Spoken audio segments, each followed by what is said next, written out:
দেখো দুপুরে তো খুব বৃষ্টি হচ্ছিল, আমি একটু শুয়েছিলাম, ঘুমোইনি, শুয়েছিলাম। আর ছেলে দেখছিল টিভি। তো ভেতর থেকে সব বালিশ সব কিছু নামিয়ে এনেছে, সে তো ঠিক আছে। তার সাথে সাথে এখানে কি করছে দেখো, একটা পার্সেল এসেছে, এটাকে পুরো জল দিয়ে ভিজিয়েছে।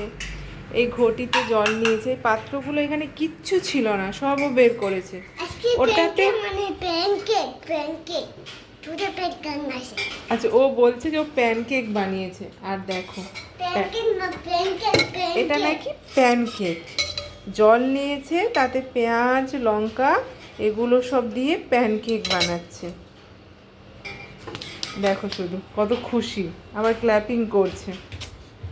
এত বদমাশি করে কি বলবো, এগুলো সব বাসনগুলো নাবিয়েছে, কিচ্ছু ছিল না একটাও এখানে।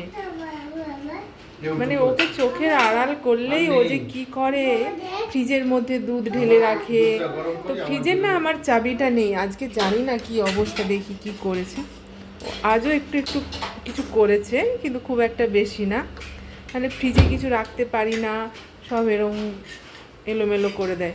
এখানটাতে পুরো গোছানো ছিল, সব কি করেছে। ঠিক আছে, আমি এখন এগুলো গুছিয়ে নিই।